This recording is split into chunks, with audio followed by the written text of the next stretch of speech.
नमस्कार, मैं हूं दीपक चौरसिया। भारत पाकिस्तान के बीच बड़ी बहस के इस खास शो सरहद आर पार में आपका स्वागत है। अमेरिकी राष्ट्रपति बराक ओबामा भारत दौरे पर रवाना हो चुके हैं। भारत आने से पहले उन्होंने पाकिस्तान को चेतावनी भी दी है कि आतंकियों को पनाह देना बर्दाश्त नहीं किया जाएगा। लेकिन क्या ओबामा की चेतावनी समझेगा पाकिस्तान? हाफिज सईद के आतंकी संगठन जमात उद दावा पर पाकिस्तान में पाबंदी का सच क्या है?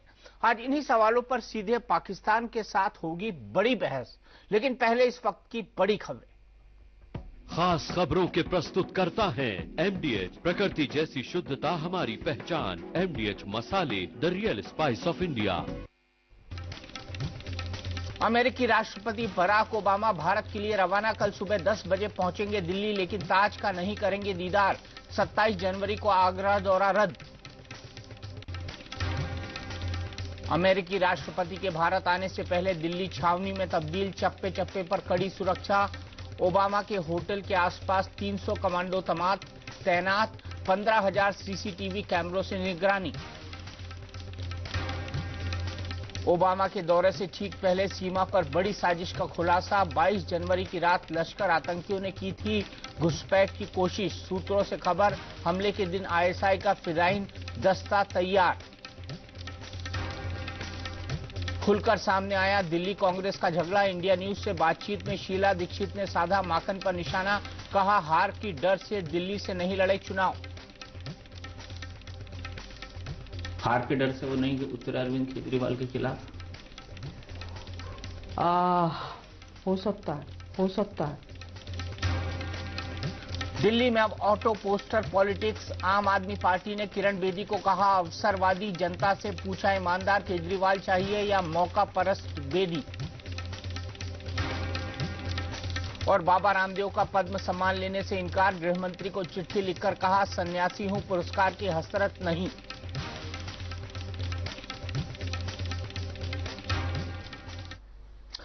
पिछले 3-4 दिनों में पाकिस्तान में हालात तेजी से बदले हैं। ओबामा के भारत दौरे से ठीक पहले खबर आई कि पाकिस्तान ने हाफिज सईद के संगठन जमात उद दावा को आतंकी संगठन मान लिया है और उस पर पाबंदी लगा दी है।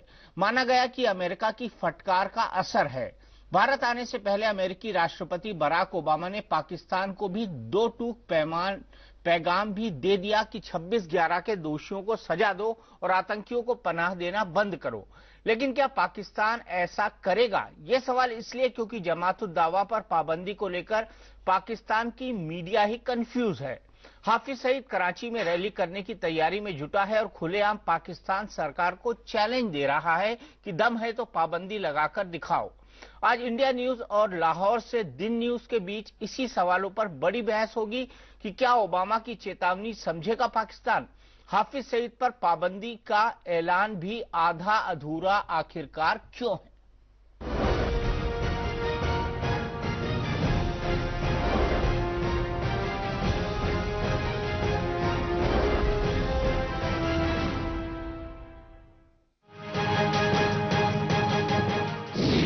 अमेरिकी राष्ट्रपति बराक ओबामा भारत दौरे पर रवाना हुए तो भारत के लिए नई उम्मीद और पाकिस्तान के लिए नई चेतावनी ने भी उनके साथ साथ उड़ान भरी।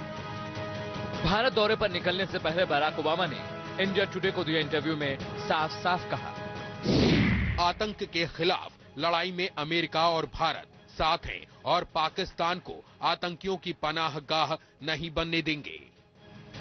ओबामा ने यह भी कहा, मैंने पाकिस्तान से दो टूक कहा है कि अमेरिका आतंकवाद से निपटने में उसके साथ है, लेकिन वहां आतंकवाद को पनाह देना बर्दाश्त नहीं किया जाएगा और मुंबई हमले के आरोपियों को सजा मिलनी चाहिए। यह पहली बार है जब भारत दौरे से ठीक पहले किसी अमेरिकी राष्ट्रपति ने पाकिस्तान को चेतावनी भरे लहजे में नसीहत दी हो। लेकिन ये सवाल अब भी अपनी जगह कायम है कि क्या पाकिस्तान को ओबामा की ये चेतावनी समझ में आएगी? आतंक के खिलाफ जंग में पाकिस्तान की नीयत पर सबसे बड़ा सवाल भारत और अमेरिका की मोस्ट वांटेड लिस्ट में शामिल हाफिज सईद ही है। पाकिस्तानी मीडिया में पिछले 3-4 दिनों से इस बात पर माथापच्ची चल रही है कि क्या हाफिज सईद के आतंकी संगठन जमात उद दावा पर पाबंदी लगाई जा चुकी है। जमात उद दावा पर पाबंदी की खबर आई तो अब ये कहा जा रहा था कि अमेरिका के दबाव में पाकिस्तान सरकार ने हाफिज सईद की नकेल कसी है।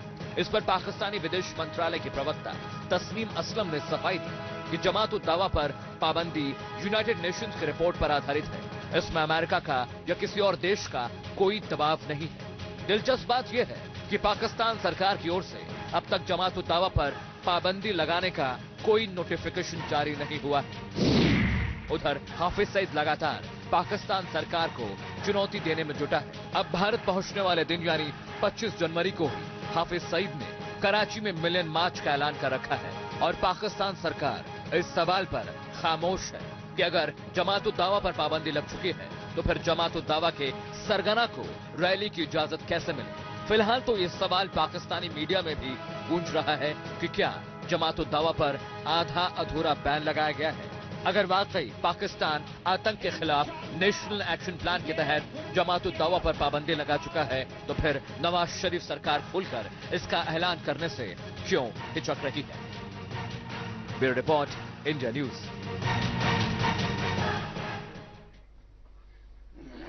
तो क्या पाकिस्तान आधा निगल के आधा उगल रहा है? यह सबसे बड़ा सवाल है, क्योंकि पाकिस्तान का रवैया हाफिज सईद को लेकर कुछ ऐसा ही है।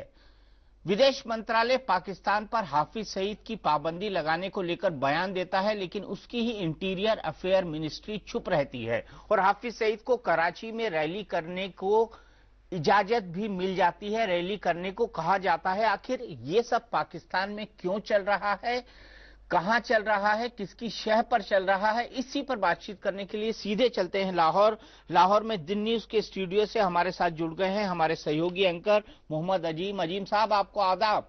स्टूडियो से हमारे साथ जुड़ गए हैं हमारे सहयोगी एंकर मोहम्मद अजीम साहब, आपको आदाब। जी बहुत शुक्रिया दीपक चौरसिया।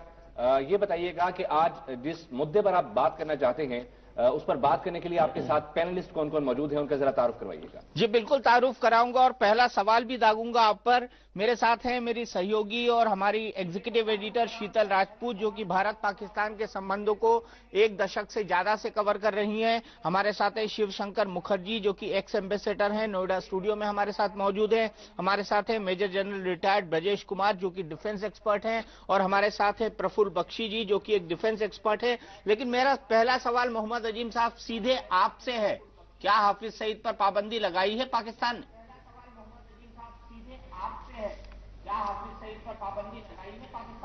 जी पहले तो दीपक चौरसिया मैं आपसे ये कहूंगा कि आप गोले भी दागते हैं और सवाल भी दागते हैं। सवाल दागने के बजाय अगर आप सवाल करें तो ये ज्यादा बेहतर होगा। मेरे साथ बेगम आबदा हुसैन साहिबा मौजूद हैं, इफ्तिखार अहमद साहब मौजूद हैं, जनरल जाहिद मुबशिर साहब भी हमारे साथ हैं। तो आपके इस सवाल का जवाब बेहतर अंदाज में इफ्तिखार अहमद साहब देंगे। इफ्तिखार अहमद साहब, हमने जो फैसला किया है वो आपने सुन लिया, और जिस बारीक बिनी का आपने इजहार किया बासत साहब के हवाले से, वो भी हमारे इल्म में है, लेकिन हमने कहा है कि हमने उनको बैन किया है। असल में जमात उद दावा को समझने में एक थोड़ी सी गलतफहमी भी पाई जाती है। वो इस किस्म की सर्विसेज भी फराहम करती है जहाँ पे इंसानी ज़िंदगी का तल्लुक़ है, इंसानी हमदर्दी का तल्लुक़ है, उनका एक रोल वो भी है। दूसरा किरदार उनका वो है कि पाकिस्तान के अंदर जिस तरह हिंदुस्तान के अंदर इंतखा पसंद हिंदू जमातें मौजूद हैं, इस तरह आप कह सकते हैं कि वो पाकिस्तान की एक इंतहा पसंद जमात है और उनका एक मौक़िफ़ है और बड़ा वाज़ेह मौक़िफ़ है।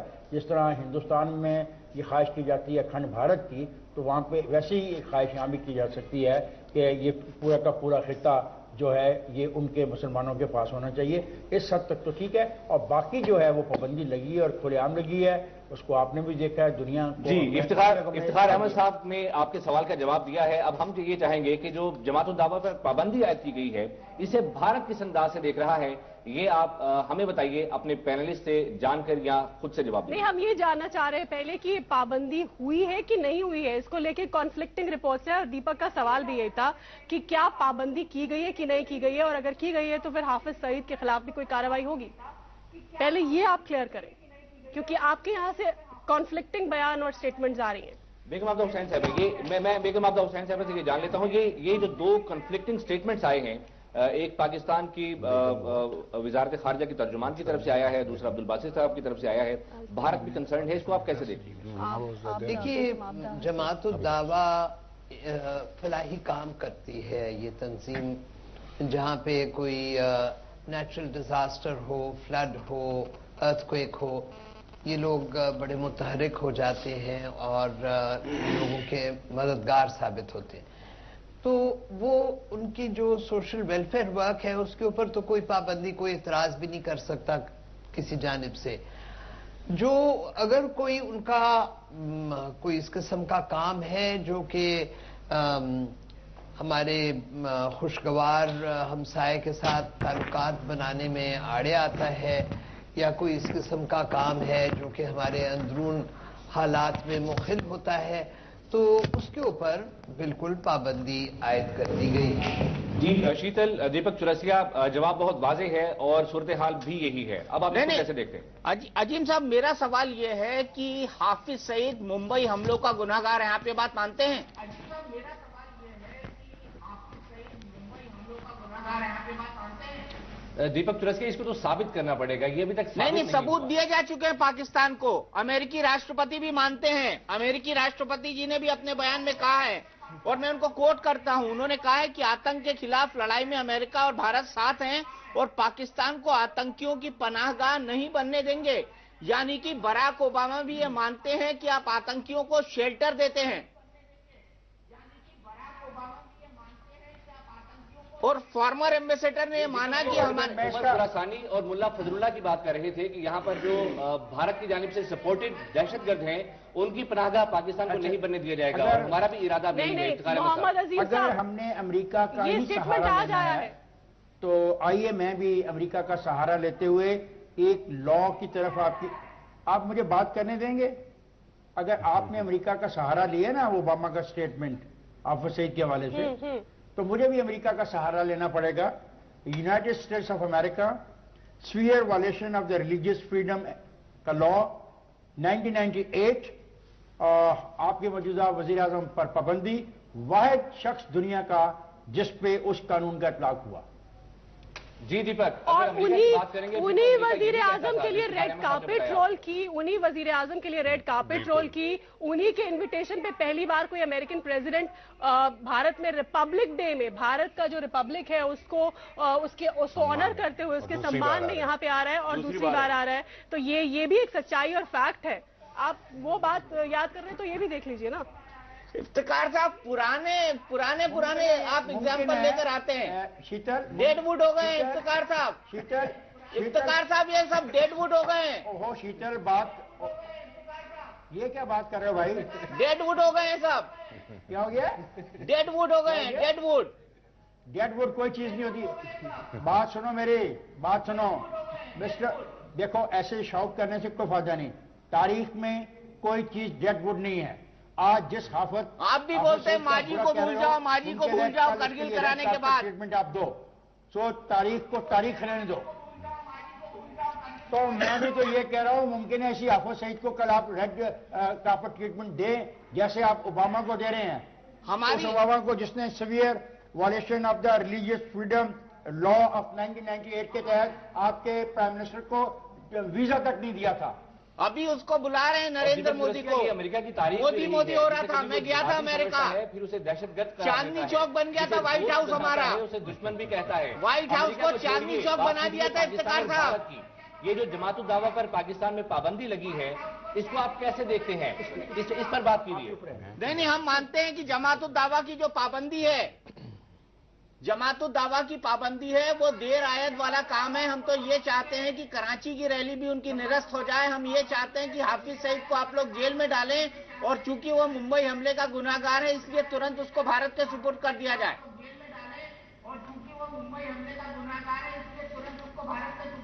मुझे एक बात क्या ये जो दीपक चौरसिया की ख्वाहिश है, इस ख्वाहिश को पूरा होना चाहिए या फिर? देखिए जी, मैं ये समझता हूं कि हर चीज में हमें इंसाफ से काम लेना चाहिए। ना तो ओबामा पाकिस्तान के किसी इंडिविजुअल के बारे में फैसला कर सकते हैं कि वो मुजरम है, और ना चौरसिया साहब कर सकते हैं। इसको तो कोर्ट ऑफ लॉ में साबित करना पड़ेगा कि कौन मुजरिम है। आप मुलजिम तो किसी को कह सकते हैं, मुजरिम नहीं कह सकते।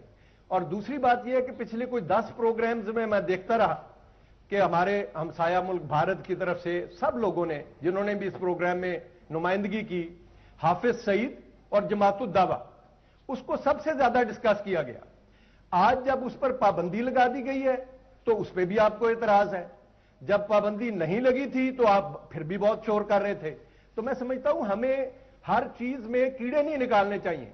अगर एक बुनियाद पड़ी है, आप समझते हैं आपके पॉइंट ऑफ व्यू से अच्छी चीज की बुनियाद पड़ी है, तो हमें इसे आगे लेकर जाना चाहिए। हमें इस केस को एक कोर्ट ऑफ लॉ में ले जाना चाहिए। अगर कोर्ट ऑफ लॉ उसके खिलाफ फैसला कर दे तो बिल्कुल ठीक है, वो मुजरम करार पाएगा। लेकिन अगर हम अपने तौर पर ही फैसले करते रहेंगे और हम किसी दूसरे तीसरे मुल्क की स्टेटमेंट को बुनियाद बनाकर ये कह देंगे कि ये फलां शख्स मुजरम है और इसको जेल में डाल दो, इसको हमारे हवाले कर दो, तो ऐसा नहीं हो सकेगा। यानी आप ये कह रहे हैं, मेरा सवाल मोहम्मद अजीम, मेरा सवाल इफ्तिखार साहब से है कि आप ये कह रहे हैं कि प्रेसिडेंट ओबामा जो है वो जो कह रहे हैं वो बस यूं ही खामखा कह रहे हैं। मतलब ये आपका कहने का मतलब है कि प्रेसिडेंट ओबामा का स्टेटमेंट जो है वो मायने नहीं रखता है, जो उन्होंने आज बोला है, ये आप कह रहे हैं? आपके मुल्क में आके जॉन केरी कहते हैं वो मायने रखता है, लेकिन प्रेसिडेंट ओबामा ने अगर कुछ कहा है तो वो मायने नहीं रखता है, ये आप कह रहे हैं? सवाल आ गया आपका सवाल आ गया, मैं जवाब दे लेता हूं। वक्त हमारे पास कम है। इफ्तिखार अहमद साहब प्लीज। बिल्कुल, ओबामा ने जो कहा वो आपके लिए भी अहमियत रखता है और मेरे लिए भी। और मेरा ओपनिंग स्टेटमेंट यही था कि हाफिज सईद के हवाले से जो पाबंदी लगी है वो दुरुस्त है, और जो बासत ने बयान दिया है, आपने जो तनकीदी निगाह से इसको देखा, हम उस पर भी गौर करते हैं। फिर आपने ओबामा को इस्तेमाल किया कि उन्होंने हाफिज सईद को डिक्लेयर कर दिया है कि वो बहुत बड़े दहशतगर्द हैं। तो मुझे मजबूरन एक बात कहनी पड़ी, अगर मैं ओबामा की बात पे यकीन करूं तो ये वही ओबामा हुकूमत है जिसने severe violation of the religious freedom के हवाले से आपके प्राइम मिनिस्टर को कभी वीजा नहीं दिया। मैं सिर्फ कोट कर रहा था। सो मुझे या तो जो आपके प्राइम मिनिस्टर को वीजा न देने की वजह है, तो फिर हम वो भी तस्लीम कर लें कि he is one of the person जिसपे severe violation of religious freedom की वायलेशन का इल्जाम है। ये भी फिर हकीकत है ना। तो अगर ये हकीकत है तो ओबामा का वो बयान भी हकीकत है। तो बयानों पे ना रहें, हम अमली तौर पे कर रहे। देखिए, लखवी के मामले में आपने हमें अप्रिशिएट नहीं किया। कितने अफसोस की बात है कि हम लखवी के ऊपर एक ट्रायल हो रहा है, हमारा जस्टिस सिस्टम काम कर रहा है, उस पर आपने हमारे से कोई बात नहीं की। नहीं, हमने अप्रिशिएट किया। ऐसा मुद्दा उसके लिए हमें प्रोटेस्ट करना पड़ा है। मुमकिन है जिस तरह आज हेड आपका ट्रीटमेंट, आपकी बात हम समझ रहे हैं, ठीक है जी। इफ्तिखार साहब, अब हम कुछ आगे बढ़ते हैं। शीतल, मैं शिवशंकर मुखर्जी से ये जानना चाहता हूं कि पाकिस्तान और भारत के ताल्लुकात में हम अमेरिका का असर इस कदर क्यों कबूल कर रहे हैं? अमेरिकी सदर अपने कदम अभी भारत में रखते भी नहीं हैं कि भारतीय वजीर खारिजा बयान करते हैं कि पाकिस्तान और दीगर पड़ोसी ममालिक के साथ हम ताल्लुकात बेहतर चाहते हैं। इससे पहले सेक्रेटरी खारिजा सतह के मुज़ाकरात आपने ही मुस्तरद किए। ये अमेरिका का असर भारत ने ज्यादा क्यों ले लिया है? नहीं, हमने नहीं लिया। शिवशंकर मुखर्जी साहब, आपसे सवाल है, आप जवाब दीजिए। जी, आप जो कह रहे हैं आइडियल तो यही है, मैं मानता हूं आपकी बात। आइडियल यही है कि पाकिस्तान और भारत आपस में बायलैटरली बात करें और बायलैटरली अपने मुद्दों को सॉल्व करें। इससे अच्छा कुछ नहीं हो सकता। और ये शिमला एग्रीमेंट का बेसिस यही है, bilateral solution of all problems. Lahore declaration का बेसिस यही है, जो दोनों देशों ने हाईएस्ट लेवल पे साइन किया है। इसमें कोई कंट्रोवर्सी नहीं है।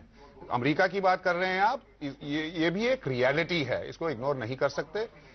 अमेरिका पाकिस्तान के आर्म्ड फोर्सेस को $30 बिलियन दे चुकी है अपने नेशनल इंटरेस्ट के लिए। मैं ये नहीं कहता हूं कि चैरिटी के लिए या किसी और कारण के लिए, अपने नेशनल इंटरेस्ट में अमेरिका का इन्फ्लुएंस है आपके देश में। तो रियलिटी यही है कि हम जो प्रोटेस्ट करते हैं, पाकिस्तान जो आतंकवाद फैलाता है हमारे देश में, तो अमेरिका भी उसको देखती है, क्योंकि टेररिज्म आज एक इंटरनेशनल फिनोमिनन हो गया है। मैकडॉनल्ड्स की तरह फ्रेंचाइज है जिसका सोर्स है हमारी तरफ से पाकिस्तान हमारे लिए। तो ये रियलिटी है कि अमेरिका जो भी टेररिज्म का नंबर 1 टारगेट है, वो पाकिस्तान को ये बातें बोलेगी। है आपके मुल्क में ये तो ग्लोबल, मैं एक चीज, एक सेंटेंस और बस जिससे पूरी दुनिया को खतरा है। पाकिस्तान तो बिल्कुल खतरा है, लेकिन पाकिस्तान उसका सोर्स है। यही तो सरहद है ना मजहब है। यही मैसेज है पाकिस्तान को कि आप, नेल्सन मंडेला ने कहा था in his book, last sentence था, we want a South Africa at peace with itself and the world. Pakistan अब एक नेशन बन गया है at war with itself and the world. Why? Because of terrorism. one final sentence before I close, and that will be my only argument. I want to address this. मैं बेगम आबिदा हुसैन से as a senior Pakistani, as a senior diplomat, जो दुनिया के सबसे powerful capital में आपकी ambassador थी और मैं उसका विटनेस था वॉशिंगटन में, जो आपके देश को रिप्रेजेंट कर चुके हैं with great distinction, which I have witnessed, मैं उनसे क्या एड्रेस करना चाहता हूं कि हमारी बात तो मानेंगे नहीं आपके पैनलिस्ट, आपकी बात शायद मान लें। आप जब सफीरा थी वहां पे, I know how much difficulty you had to go through. शायद आपके देश लोग, आपके पैनलिस्ट नहीं जानते हों कि पाकिस्तान को रिप्रेजेंट करना in the state department, in the media, in the Pakistani community, in the business world कितना मुश्किल काम था। 24 घंटे का नहीं, दिन में 48 घंटे आपको हेडेक्स होते रहे होंगे, क्योंकि जो टेररिज्म का जो को अम्ब्रेला लग गया था पाकिस्तान में, कितना आपको काम करना पड़ा था उसको काउंटरैक्ट करने के लिए। ये आप अपने पैनलिस्ट को समझा दिए तो वो समझ जाएंगे कि जो इमेज है जो पाकिस्तान का, वो रियलिटी है। आपके एम्बेसडर्स जो हैं, आपके सक्सेसफुल एम्बेसडर्स जो हैं, उनको दिन रात उसका झगड़ा करना पड़ा था। बेगम जी, आप Abida ji, please convince your panelist about the difficulties you had to face. Begum Abida Hussain Sahab, क्या ये हकीकत है कि पाकिस्तान और भारत दोनों पर अमेरिका का असर है और उसके असर के बगैर पाकिस्तान और भारत एक दूसरे से कम्युनिकेट नहीं कर सकते? देखिए, हाल में जो व्हाइट हाउस की स्पोक्सपर्सन है जैन साकी, उसने कहा है कि सदर बराक ओबामा अपने दौरा हिंदुस्तान के दौरान मुख्तलिफ इश्यूज एड्रेस करेंगे, इंक्लूडिंग रीजनल इश्यूज, और जो आउटस्टैंडिंग डिस्प्यूट है हिंदुस्तान पाकिस्तान के माबैन कश्मीर का, उसके ऊपर भी तस्करा होगा। तो मकसद मेरा ये कहने का है कि America as a great power कोशिश करता है कि वो अपनी यूटिलिटी हर रियासत के हवाले से कायम रखे। जब चूंकि सफीर साहब ने मेहरबानी की है और जिक्र किया है, मैं जब वॉशिंगटन में थी, मुझे वाकई बहुत से इश्यूज थे जो कि खलफशार थे हमारे और अमेरिका के माबैन, लेकिन बहुत से इश्यूज थे जो कि हिंदुस्तान और अमेरिका के माबैन भी खलफशार थे। और ये मुंबई में जो बदनसीब वक़्वा हुआ था जिसमें बहुत से मुसलमान मारे गए थे, मैं उस वक़्त वॉशिंगटन में थी, और ये जो स्टेट डिपार्टमेंट ने एक्शन लिया था, जो कंडेम किया था, जो रिलीजियस फ्रीडम्स के अपने कानून को बरूएकार लाए थे, वो उस वक़्त मैं वहाँ मौजूद थी। तो हिंदुस्तान और अमेरिका के माबैन भी बहुत से मसाइल थे। उनके सफीर जो थे, 2 सफीर रहे मेरे वहाँ टेन्योर के दौरान, मरहूम सैयद आबिद हुसैन और उसके बाद सिद्धार्था शंकर रे। तो दोनों को बहुत से इश्यूज उनके साथ अमेरिका की हुकूमत एड्रेस करती रही, हमारे से भी यकीनन करती रही। उस वक़्त हमारे पे दबाव ये था कि हम अपना न्यूक्लियर प्रोग्राम मुकम्मल ना करें, बहुत दबाव था इस हवाले से। और फिर बड़ी बात ये थी कि अफगानिस्तान में जब रूसी फोर्सेस निकल गईं और नजीबुल्लाह की हुकूमत फारिग हो गई, तो हमने अमरीकनों से कहा कि देखिए, जो वहाँ पे मलबा इस जंग का पड़ा हुआ है, आप उसमें दिलचस्पी लें और हम आपके साथ हैं और उस मलबे को हम उठाएं वहाँ से। तो अमरीकनों ने मुझसे कहा कि बात यह है कि हमारे आजकल इकोनॉमी के हालात कमजोर हैं, तो आप खुद करें। तो दे वॉक्ड अवे, और अब एतराफ करते हैं कि उस वक्त हमने गलती की। दीपक चुरस्किया, एक सवाल ये भी है कि जब भी पाकिस्तान कश्मीर के मसले की बात करता है कि इसे अक़वाम मुत्तहिदा की करारदादों के मुताबिक हल किया जाए, तो आप ये कहते हैं कि अक़वाम मुत्तहिदा कौन होता है इस मामले में आने वाला, लेकिन दहशतगर्दी के मामले की जब भी बात होती है तो आप अमरीकी सदर का हवाला देते हैं, ऐसा क्यों है? देखिए, मैं अमेरिकी सदर का हवाला नहीं देता हूं, आप ही की शाम की बात बताते हैं। बेगम साहबा ने यह कहा था कि ये जो ऑर्गेनाइजेशन है, ये फ्लड्स वगैरह में मदद करती है, ये आम दुनिया की जनता की मदद, अवाम की मदद करती है, चैरिटी ऑर्गेनाइजेशन है। और आपने कहा इसको बैन किया गया है। देखिए, 2 अलग विचार आज ही की शाम को इस विषय पे है, लेकिन इससे आगे चलते हैं। आपने पूछा पाकिस्तान ने इसको बैन किया है, क्या अच्छी बात है? अगर बैन किया है तो बड़ी अच्छी बात है, मगर आज दिन के डॉन का अगर हम एडिटोरियल पढ़ें तो यह कहता है कि जब हमने फॉरेन ऑफिस से पूछा क्या इस ऑर्गेनाइजेशन बैन की गई है, तो उन्होंने कहा कि भाई इंटीरियर मिनिस्टर से बात कर लो।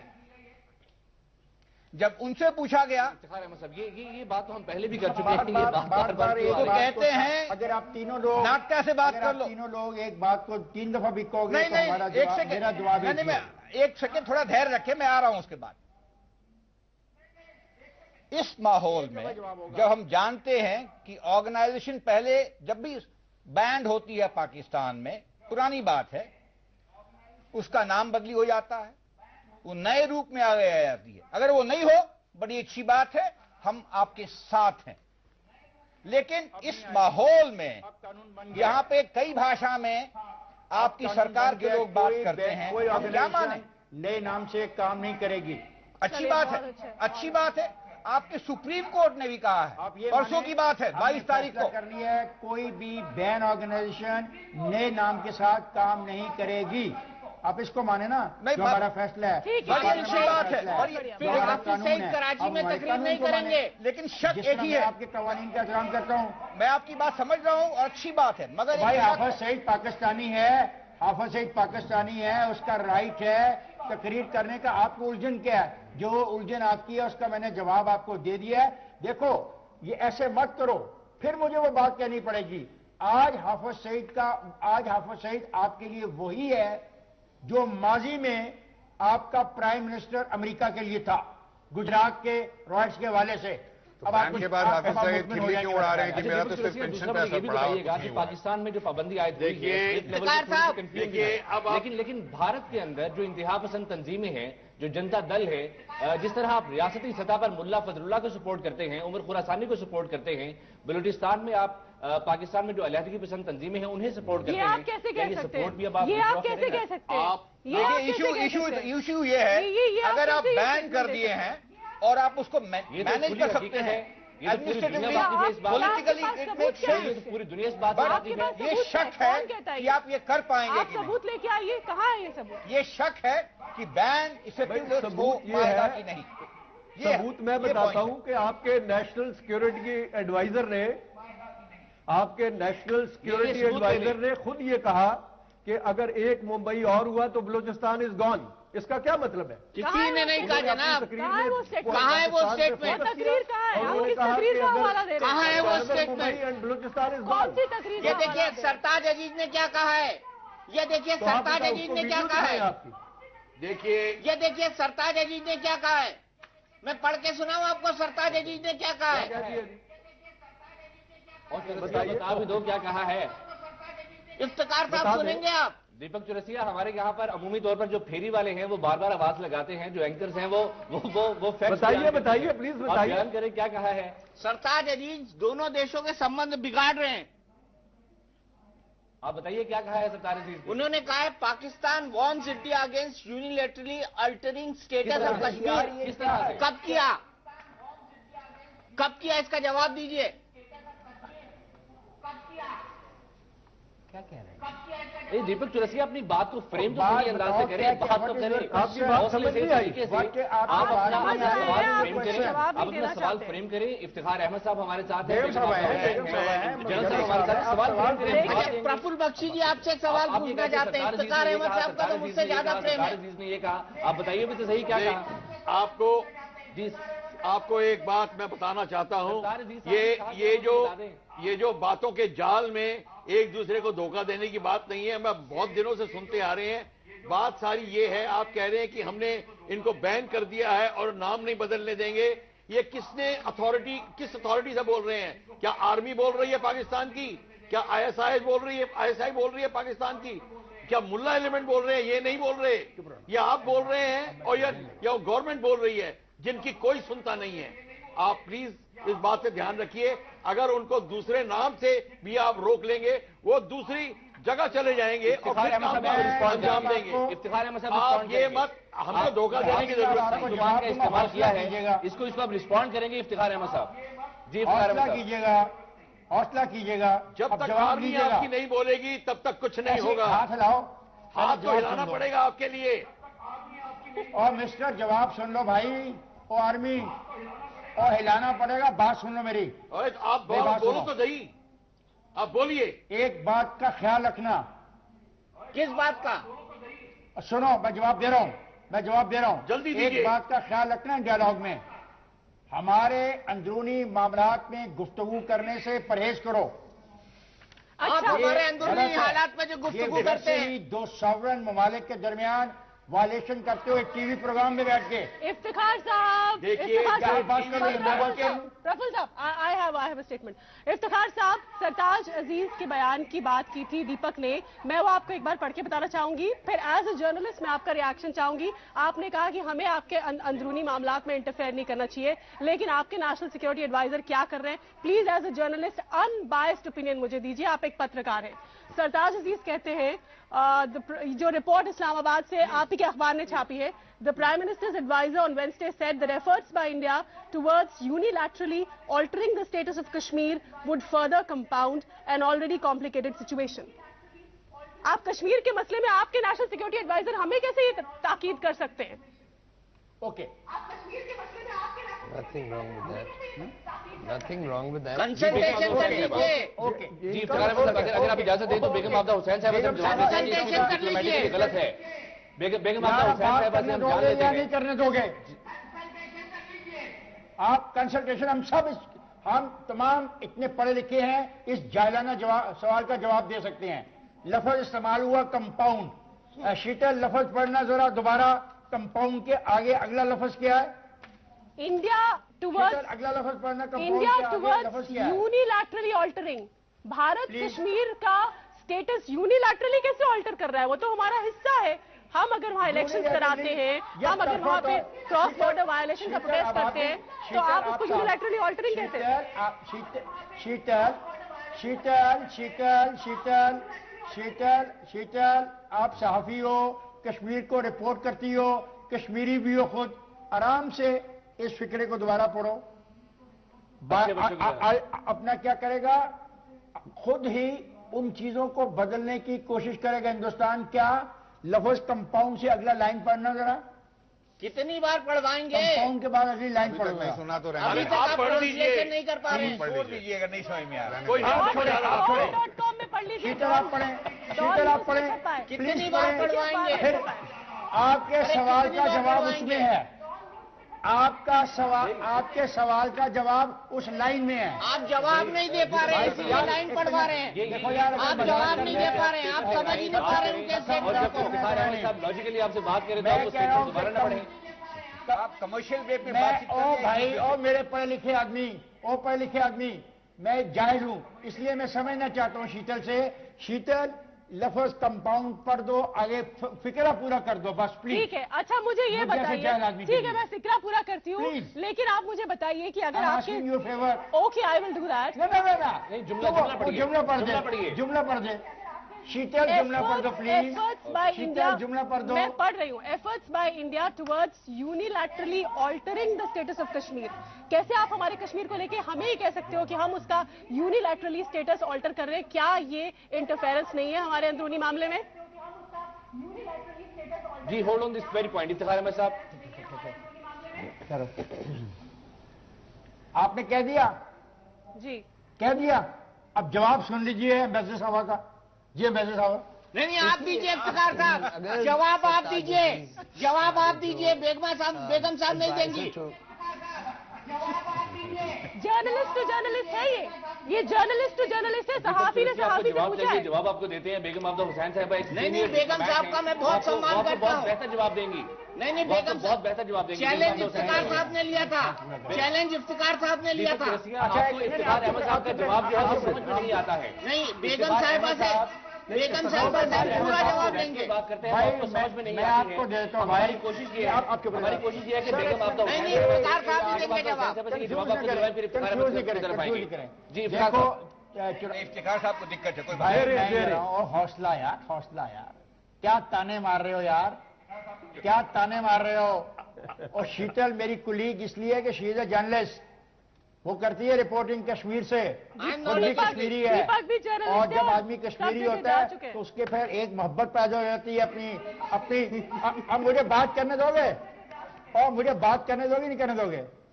शीतल, सरताज ने जो कहा, उसने कहा कि उसने इस खदशे का इज़हार किया कि हिंदुस्तान अपने रवैये से कश्मीर के मामले को उलझा सकने की कोशिश कर रहा है।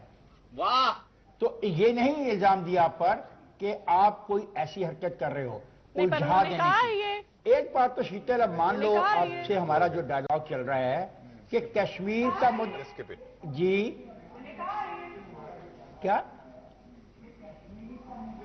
कश्मीर का मुद्दा है, ओबामा ने भी कह दिया। आज आपके जो एक पार्टिसिपेंट है, I am grateful to him, उन्होंने भी तस्लीम किया कि शिमला मुआहदा में ये मुद्दा है, तो उस मुद्दे पर बात होगी। सरताज ने खदशे का इज़हार किया है। बेगम आपदा हुसैन साहब, आप किस तरह से रिस्पॉन्ड करेंगे ये जो बार बार क्रिटिसाइज किया जा रहा है शीतल की तरफ से, दीपक चौरसिया की तरफ से, तो सरताज अजीज साहब के स्टेटमेंट को लेकर? ये अनरीजनेबल क्रिटिसिज्म है, क्योंकि अगर हमारे एडवाइजर फॉरेन अफेयर्स ने ये कहा है कि India must not make any unilateral effort to change the status of Kashmir. This will not be acceptable. I think this is a very reasonable statement. ये तो मेरा ख्याल है कि कोई इंडियन भी नहीं चाहेगा कि हिंदुस्तान यूनिलैटरली एक इलाके का। दीपक चौरसिया, अब हम चाहेंगे कि आपके जितने भी पैनलिस्ट हैं वो इस स्टेटमेंट को एनालाइज करें और ये बताएं what is unreasonable in that. मैंने अभी बेगम साहिबा की लफ्ज सुने और आप भी जो कह रहे हैं सुना। मैं बताता हूं क्या अनरीजनेबल है हमारी तरफ से, आप चाहे माने चाहे ना पाने। It is not only unreasonable, it is impossible for India for agreeing to any interference as far as India is concern, because India का पॉलिसी है, stated in parliament in a resolution and a fact that the world recognizes कि Jammu and Kashmir is the whole of Jammu and Kashmir is an integral part of India. That is the basis of our negotiating position. आप कह रहे हैं जो reasonable आप कह रहे हैं, हम वो कहते हैं वो मीनिंगलेस है। इसीलिए मैं I don't want to discuss the statement of Sartaj Aziz, क्योंकि इससे बहुत बहुत ज्यादा इंटरफेयरिंग स्टेटमेंट्स पाकिस्तान की तरफ से हर दूसरे रोज आते हैं। So this statement by itself is meaningless, और जो सालों से पाकिस्तान में जो बयानात आते रहते हैं वो भी हमारे लिए मीनिंगलेस है। लेकिन बात, क्योंकि इट इज अ सब्जेक्ट जो कंपोजिट डायलॉग में सब्जेक्ट था, India has always been willing, हम हमेशा तैयार रहे हैं डिस्कस करने के लिए बायलैटरली। अभी जो माहौल है उसमें हमने साफ कर दिया है, and this is the reasonable thing from the Indian side कि बातचीत तभी होगी जब आप इंडिया को आतंकवाद एक्सपोर्ट करना बंद करेंगे। आतंकवाद एक तरफ बंदूक लेके हमारे लोगों को मारने की कोशिश करेंगे, इनोसेंट लोगों को, और साथ साथ कहेंगे कि डायलॉग चाहिए, वो नहीं होगा। देखिए मैं बिल्कुल नहीं होगा, ये आप समझ लें। हाँ पूछ ले, आप सवाल पूछ ले, मुझे भी एक सवाल पूछना है। देखिए आपने फिर मुखर्जी आप माशाल्लाह बड़े सीनियर डिप्लोमेट हैं, आपने दो चीजों को मिक्सअप कर दिया। मैं ये नहीं कह रहा सही और गलत, मैं ये कह रहा हूँ ये हमारी पोजीशन है कि हमें ये एक्सेप्टेबल नहीं है कि कोई कहे कि कश्मीर डिस्प्यूटेड टेरिटरी नहीं, ये आपकी पोजीशन है। लेकिन आप ये देखिए कि शिमला एग्रीमेंट क्या हुआ। शिमला एग्रीमेंट का मकसद क्या है? वो मकसद ये था कि ये दोनों ममालिक आपस में बाहमी एतमाद से इसके बारे में कोई फैसला करें। अगर कोई एक इन दोनों में से एक मुल्क यूनिलैटरल एक्शन लेना चाहता है तो वो शिमला एग्रीमेंट की रोशनी में क्या गलत नहीं होगा? तो मैं तो समझता हूँ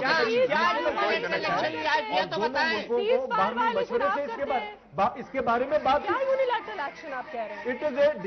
आप यूनिलैटरल एक्शन पहले मुझे बताइए, डिफाइन करेंगे आप क्या कहना चाह रहे हैं? वायलेशन का कहां से जिक्र आ गया? आप यूनिलैटरल एक्शन को डिफाइन फायर वायलेशन, हम तो कहते हैं कि सीज फायर वायलेशन आप करते हैं। हम कहते हैं आप करते हैं। पाकिस्तान मसरूफ है दहशतगर्दी के खिलाफ जंग में आप इधर से गोलाबारी शुरू कर देते हैं। आप उधर से कर देते हैं। कि ये तो आप कर रहे हैं और आप हम पे उल्टा इल्जाम लगाते हैं। जी और ये तो दीपक चौरसिया, अब आप फैसला करें कि जवाब किसने देना है। सवाल मैं पूछना चाहता हूं आपसे। जी दीपक चौरसिया, फैसला करें, जनरल साहब की बात का जवाब किसने देना है। नहीं, मैं तो ये कह रहा हूं कि सीज फायर वायलेशन आपकी तरफ से होता है। जवाब तो दे दो वारिस सवाल का। सीज फायर वायलेशन आपकी तरफ से होता है इफ्तिकार साहब, हमारी तरफ से नहीं। तो आगे चले, हमारी तरफ से होता है। चले आगे चले, चलो आगे चलिए। मैं सिर्फ इफ्तिकार साहब को एक बात कहना चाहता हूं कि जम्मू और कश्मीर, कौन सा सवाल आ गया? कैरी लूगर कहां से आ गया? क्यों? तभी तो आपको पैसे मिल रहे हैं। वही तो आपको डिक्लेयर कर रहा है कि आप आतंकवाद नहीं कर रहे। वही तो कह रहा है कि आप टेररिज्म नहीं कर रहे। वो उसी के कारण तो आपको पैसे मिलने वाले थे।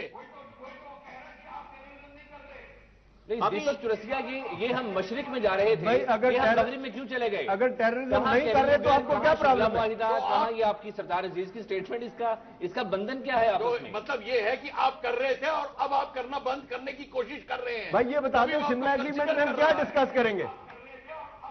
आप खुद ही देखिए। नहीं, हम तो आगरा और 2014 का चले, शुक्र है आपने मान लिया कि कोशिश कर रहे हैं। आप मुझे सिर्फ ये बता दें कि व्हाट इज शिमला एग्रीमेंट को हम लगाम लगाएंगे और पाकिस्तान की धरती को आतंकवाद के लिए ब्रीड नहीं करने देंगे, वहाँ पे आतंकवाद की ब्रीडिंग नहीं करने देंगे हम। तो वो भी दीपक चौरसिया, ये तो फिर वही बात हुई कि ये सारे मामला डिस्कस हो जाएंगे। मेरा ख्याल है एक है कि आप चुप हो जाएंगे, बोलने दो, एक बोलने दो।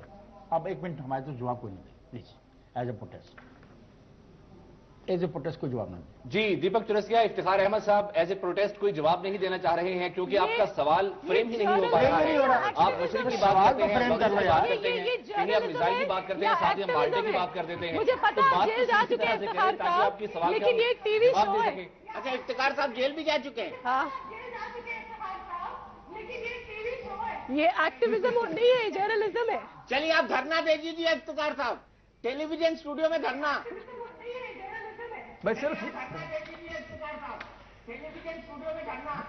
हमारे एक 49 दिन के चीफ मिनिस्टर थे। आपकी सब ख्वाहिशें पूरी करेंगे। माय डियर, मैं भी आपका इंटरव्यू और सुनो, मैं भी आपका एक इंटरव्यू देख रहा था। आप एक खातून का इंटरव्यू कर रहे थे, बड़े तेज सवालात करने की कोशिश कर रहे थे। जर्नलिस्ट का काम है तैयारी करके आए और सवाल फ्रेम करे। आप जर्नलिस्ट हो, आप हमसे सवाल पूछो, हम जवाब देंगे। ये आप कभी कभार गोभी से टमाटर, टमाटर से टींडे से प्याज, प्याज से आलू, आलू से ओबामा से लैंडिंग पे चले जाते हो। तुम कुछ समझ में नहीं आता कि हम क्या करें। चलो कम से कम सब्जी मंडी तो लगाता हूँ ना, कम से कम सब्जी मंडी तो लगाता हूँ ना। शिमला एग्रीमेंट में हम क्या डिस्कस करना चाहते हैं? मैं कह रहा हूँ सब्जी मंडी तो लगाता हूँ ना कम से कम। ये है जबरदस्त। लेकिन अब ये बता दीजिए कि शिमला एग्रीमेंट के मुताबिक हम क्या चीज डिस्कस करेंगे? मैं तो आगरा समझौता जो फेल हो गया वो डिस्कस करना चाहता हूं। मानते हो चारों के चारों इकट्ठे जवाब दे दो। मैं तो आगरा समझौता जो फेल हो गया वो डिस्कस करना चाहता हूं। चलो आओ, आओ क्वेश्चन फ्रेम करो, क्वेश्चन फ्रेम करो। आगरा पे क्वेश्चन फ्रेम करो। बताइए सवाल कहीं गले में अटक गए? आगरा में आपके सवाल, आप तो बड़े अच्छे सवाल किया करते थे। नहीं, सवाल नहीं गले में अटक रहे। इफ्तिकार साहब जो हैं जिस तरह के आर्गुमेंट दे रहे हैं उस पर मुझे हंसी आ रही है। इस पर मैं बात करूंगा, कुछ टिंडे फेंकूंगा, कुछ गोभी फेंकूंगा, कुछ टमाटर फेंकूंगा, लेकिन इस ब्रेक के बाद।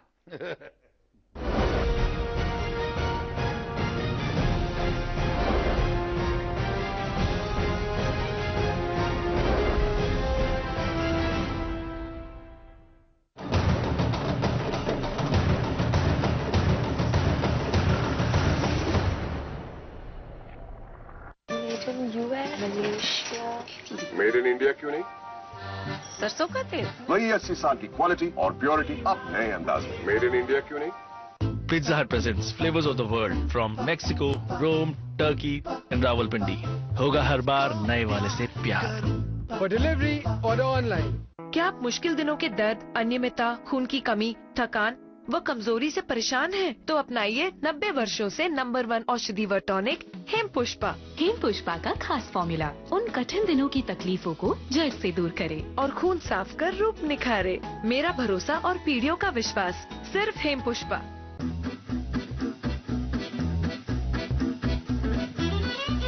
क्या तोड़ू पिक्चर क्वालिटी है boss, full HD, great design, Intex LED TVs, not just international, Indian international, Intex. दादाजी, मैं जीत के ही आऊंगी। क्यों नहीं बेटे? दीदी क्या बनाओगी? चने। Thank you. मैं जीत गई दादाजी। जीतना ही था। दीदी आप नहीं, MD है। यही तो है, MD चना मसाले का कमाल। नियो मेरे लाल, योगा का योग है boss. Ready CD and go. तीनों एक से बढ़कर एक। Honda dream series. देखो देखे जमाना, पंछी उड़ा जाए रे। मेरे बर्तनों का श्रृंगार निप है इंडिया का नंबर 1 डिशवॉश बार। कौन कहता है? अगर मैं कहती हूँ, अरे मैं कहती हूँ, कहती हूँ मैं। और अब कंज्यूमर वॉइस ने जागो ग्राहक जागो कैंपेन में निप को चुना है इंडिया का नंबर 1 डिशवॉश बार। चिकनाई और कीटाणुओं को निप से निपटा डाला, निप से निपटा डाला। निप, इंडिया नंबर 1 डिशवॉश बार। निप डिशवॉश बार पर एक निप बार बिल्कुल मुफ्त। इंजीनियरिंग स्टूडेंट्स, वर्ल्ड का स्ट्रॉन्गेस्ट मटेरियल क्या है? Sir, JK super cement. क्या? ओए, इंजीनियरिंग करके बिल्डिंग की बनाओगे या फिर क्विज खेलोगे? JK सुपर सीमेंट, विश्वास है इसमें कुछ खास है। हेलो, मुझे लगा आपको तो कभी सुनने की फुर्सत मिलेगी नहीं, इसलिए मैंने सोचा आपके हैंडीकैम से ही बात कर लेती हूँ। हमेशा बिजी रहने वाले हस्बैंड को वाइफ हैंडीकैम पे क्या तीखी बात सुनाती है, देखिए 26 जनवरी को इसी चैनल पर।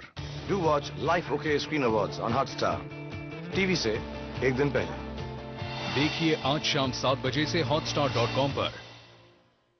अगर आपसे मिस हो गया है DDA और हुडा हाउसिंग स्कीम तो निराश ना हो, क्योंकि आपके पास है एक और मौका अपना घर लेने का। हरियाणा सरकार की अफोर्डेबल हाउसिंग पॉलिसी के तहत आई है गुड़गांव के नजदीक कृष्णा हाउसिंग स्कीम 2014। 1 और 2 BHK फ्लैट्स सिर्फ 15,24,000 से शुरू। रजिस्ट्रेशन 30 जनवरी तक। ऑनलाइन बुकिंग के लिए आज ही www.raheja.com पर जाएं या SMS करें रहेजा और भेज दें 56677 पर। एप्लीकेशन फॉर्म चुनिंदा बैंकों में उपलब्ध। This Republic Day, Snapdeal.com gives you the right to save with Republic of Savings from 24th to 26th Jan. Shop and save on fashion, electronics and home products. Snapdeal.com, बचाते रहो। आप ऐसे मरेंगे हैं? आप बाल तो कलर करवा लीजिए। साधारण डाई क्यों, लगाओ स्ट्रीक्स इंस्टा क्रीम है कलर। इसका क्रीमी मिक्सचर करे बालों को सिर्फ 10 मिनट में colour. Smart, dashing, handsome, streaks Insta अब सिर्फ 20 रुपए में। 8 वोट का ओरेवा LED लैंप सिर्फ 365 में, और वो भी 2 साल की वारंटी के साथ। Oreva, power saver to the nation.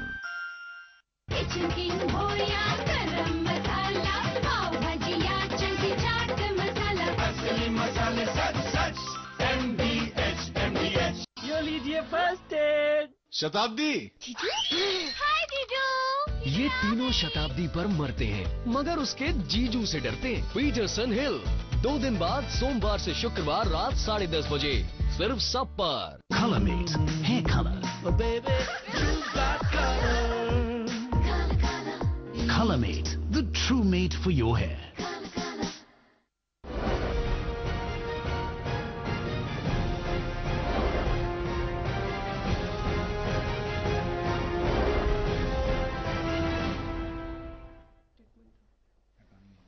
तो इफ्तिकार साहब बात कर रहे थे कि हमने सब्जी मंडी क्यों लगाई है, तो मैं उनको जवाब देना चाहता हूं कि 16 ट्रक सब्जियां इस बार भारत की तरफ से वाघा बॉर्डर से पाकिस्तान गई है और तब जाकर पाकिस्तान का पेट भरना शुरू हुआ है सब्जियों के लिहाज से। अजीम साहब के पास आप एक बार फिर से चलेंगे और बताएंगे उनको कि आगरा में क्या हुआ था, शिमला समझौते में क्या हुआ था, 2004 के स्टेटमेंट में क्या हुआ था। 2004 में एक एंटी टेरर मैकेनिज्म बना था। इफ्तिकार साहब से मैं पूछना चाहूंगा वो एंटी टेरर मैकेनिज्म आगे क्यों नहीं चल पाया? उनको कुछ नहीं पता। इफ्तिखार अहमद साहब, वो एक तरफा नहीं था, वो 2 तरफा था और उसके लिए मीटिंग्स का तय होना था और उसमें डायलॉग को आगे जाना था और उस डायलॉग को आगे जारी एक तरफा नहीं रखा जा सकता और दोनों ममालिक ने डायलॉग को जारी रखना होता है, किसी एक मुल्क की जिम्मेदारी। जी दीपक चौरसिया, आपका दूसरा सवाल। दूसरा सवाल मेरा यह है कि आगरा में परवेज मुशर्रफ ने जो आतंकवादी थे कश्मीरी उनको फ्रीडम फाइटर कहा था। इस तरह की लैंग्वेज एक फॉरेन लैंड में क्या मैच्योर डिप्लोमेसी के खिलाफ नहीं है?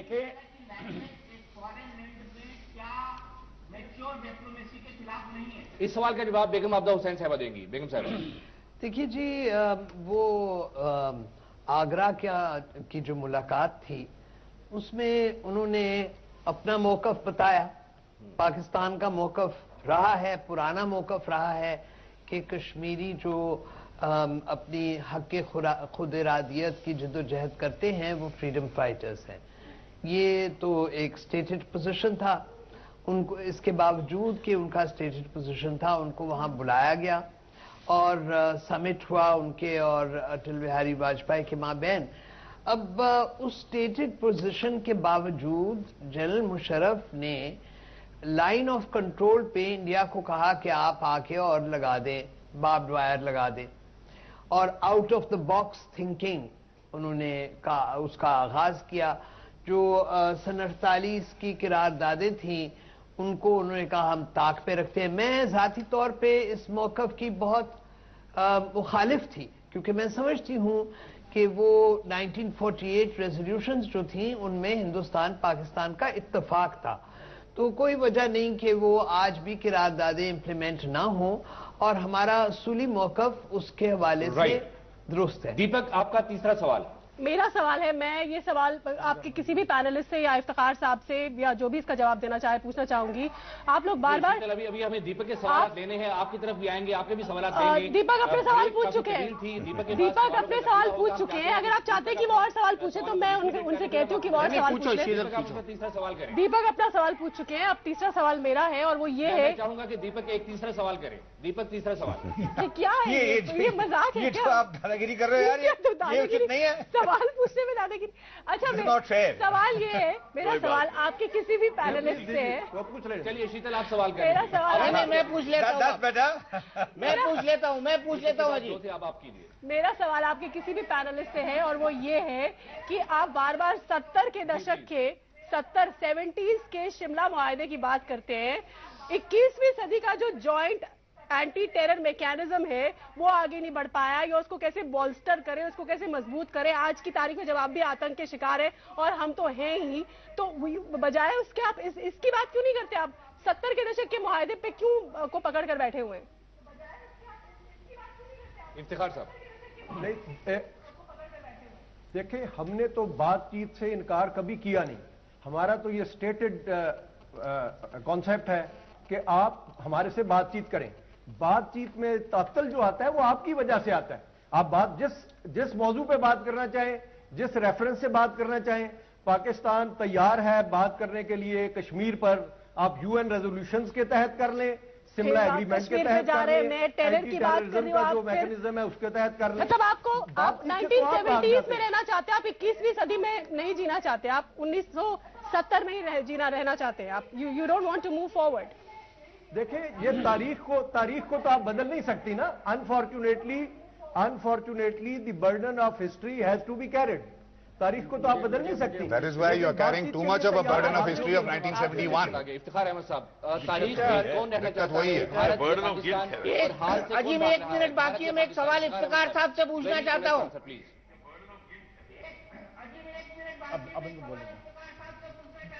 जी प्लीज। इफ्तिखार अहमद साहब बड़ा मुस्कुरा रहे हैं। जी दीपक, सवाल कीजिए। नहीं, आप बड़ा मुस्कुरा रहे हैं।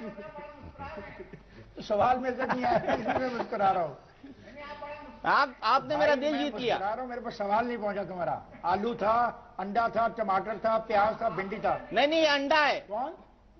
ये अंडा है। अच्छा, ये बताइए, अगर जमातुल दावा पर पाबंदी लग चुकी है तो उसकी वेबसाइट क्यों चल रही है और उस पर यह क्यों लिखा है कि हम पे बैन नहीं लगा है?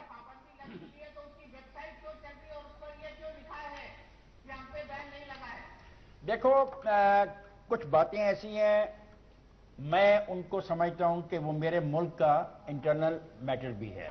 आपके सवाल बड़े वैलिड हैं इस हवाले से जो अभी आपने उठाया। डेफिनेटली मैं ये सवाल अपने वजीर दाखिला से भी करूंगा और ये सवाल हमारी सिविल सोसाइटी में भी अहमियत अख्तियार करेगा। हम ऐसे जाहिल लोगों की सोसाइटी नहीं है कि हम चीज़ों को इग्नोर कर दें। आपने एक नुक्ते को उठाया है, बासत साहब का जो स्टेटमेंट में जब आ रहा था मैंने सुना, आते ही मैंने कहा कि ये पॉइंट ऑफ वो भी आया है। हम देखो, एक शख्स पे अपने आप को कंसंट्रेट मत करो। मैं जो आज समझाना चाहता हूं, मेरे दोस्त बुरा ना मनाना, कल का नरेंद्र मोदी आज का प्राइम मिनिस्टर है, कल उस पर पाबंदी थी। तो हाफिज सईद में भी प्राइम मिनिस्टर बनने के गुण हैं, आप ये कह रहे हैं? वो हाफिज सईद भी वजीर आजम बन सकता है पाकिस्तान का? प्लीज प्लीज यार देखो, प्लीज ऐसे नहीं चलेगा। सॉरी, तो कैसे चलेगा? सॉरी मुझे बात करने दोगे? क्या एग्जाम्पल दे रहे हो यार? अरे क्या एग्जाम्पल दे रहे हो? नहीं बन रहा यार, कैसे चलेगा ना ये? और भाई अरे भाई, ये एग्जाम्पल उचित नहीं है। This is not a fair one. Deepak Chaurasia, आप बात तो मुकम्मल तौर पर सुनिए। चुप रहे। चलिए इफ्तिकार साहब, आज का समय यही होता है खत्म। अगले हफ्ते फिर मुलाकात होगी सरहद आर पार में। फिलहाल के लिए इतना ही। हमारे सरहद पार से जुड़े हुए दोस्तों का बहुत बहुत शुक्रिया। तो ये था आज का सरहद आर पार, जहां पर हमने गर्मा गर्म बहस देखी। सब्जी मंडी का जिक्र हुआ, आलू प्याज का जिक्र हुआ। मुझे उम्मीद है आपको सबको रेट पता होंगे। अंडे का रेट पता नहीं हो तो मैं बता सकता हूं, लेकिन इंडिया न्यूज पर खबरों का सिलसिला जारी है। हम आपको ये भी जानकारी उसमें देते रहेंगे।